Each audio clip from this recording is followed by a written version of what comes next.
Chelsea against Newcastle, and losses of 163 million combined, Oggy. Now, you wrote a piece about this, basically saying that Pochettino and Eddie Howe could be spared the sack, because that's unlikely to happen. But if those two teams decide to go elsewhere and look for another coach somewhere down the line, the payoffs might not be doable because of the way that they've spent their money.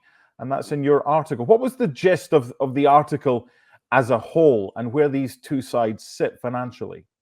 Yeah, well, I suppose, going into this game on Monday night, people will be thinking, if the manager loses this game, they're going to be under real pressure, because both have, they've underperformed massively this season. I mean, they've both had, issues in terms of injuries or, players off form. But the reality is they've both really underperformed and not met the expectations. So had there been or if there's a guy that loses on Monday, it could fear for his job. But the point I was making, and you were saying it wouldn't save them from the sack, I think what has happened off the pitch financially could actually save them, both Pochettino and Howe, from the sack, because Chelsea can't afford to rip it up and start again, because they've got massive debts. They need not massive debts, but massive losses, £90 million.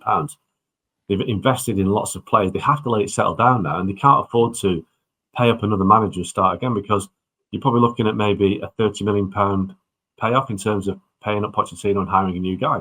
They haven't got that money to play with, especially with the fact that they are having to comply with the Premier League's PSR rules, which are limited to £105 million losses over 3 years. So Chelsea getting very close to that, and that could lead to a points reduction.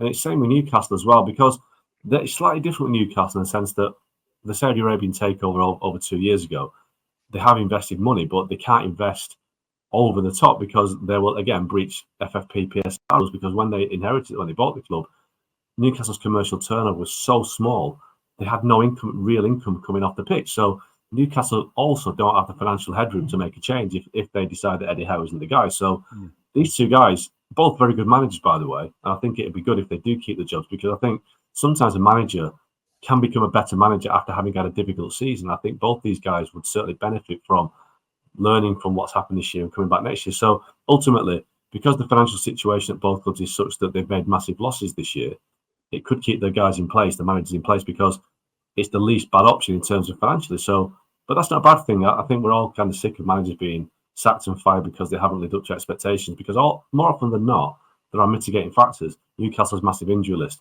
Pochettino inherited a squad that isn't really balanced, and it's been bought by people that should know better but probably don't. So these two guys start next season their jobs because of the financial situation and mistakes made by people above them.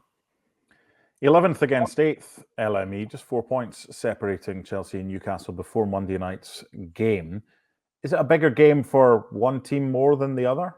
Yeah, you said it right there. I think for Chelsea, they're 11th, MD. 11, 36 points. Yes, they have a game in hand, but if they lose this game once again, Todd Bowley's consortium and Chelsea under Mauricio Pochettino are looking at another season where it's just been a flat line. I think we talked about this a few weeks ago. And of course, a Newcastle fan will disagree with me, because obviously 3 points takes them above West Ham, depending on their result, and a little bit closer to 6th spot. And, they're 10 points right now behind Tottenham, so they want to keep climbing up that table. But the fact that Chelsea Football Club, after everything that Oggy just said on how much has been spent, on how much infrastructure has been placed ever since Todd Bowley's consortium came in, the fact that Chelsea are 11th and they lose this game is ridiculous. Now, the good news is that they've only lost one of their 28 home league matches against Newcastle. So historically speaking, the Blues do have the advantage here, but they need this victory more so than just in the numbers, just from an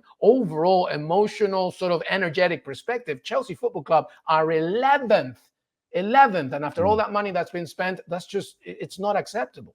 Yeah, let's wrap this one up, Oggy, with narratives. And the top of the table is Liverpool against Manchester City, huge. And obviously the race for that 4th spot with Villa against Spurs is massive as well. But I think there's a narrative here, and it goes to your excellent article, which I read this morning.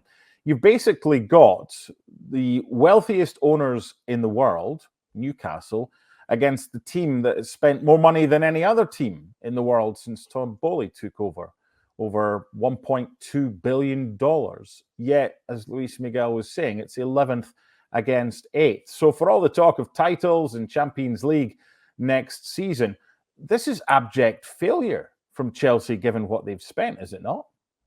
Absolutely. And you look at the table, both Newcastle and Chelsea are closer to the bottom three, the relegation zone, than they are to the top of the table, despite what we've just said, wealthy owners, massive spend. So you can't hide it, really. Both teams have failed to perform. But Chelsea, for me, I've seen them several times this season, and at times you think they're not far from getting it right.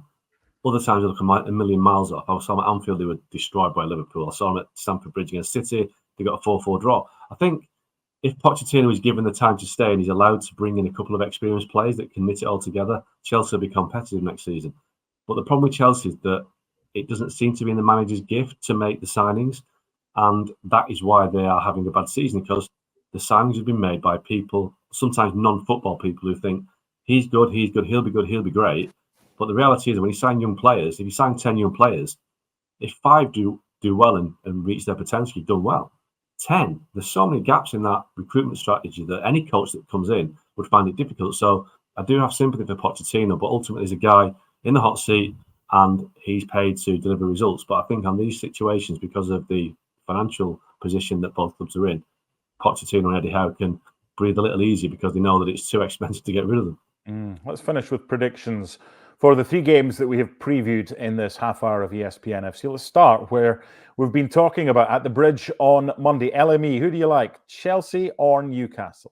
I think I'm just going to stick from the historicals, and I think Chelsea will win this game just because they have to. It won't be a pretty game. I think it could be like 1-0, but Chelsea will win it. Okay, Augie? Yeah, I'm going to go with LME. I think Chelsea, but I will say that the team that scores first will probably win, because I don't see a lot of kind of resolving either of these teams, but I'm going to go for Chelsea.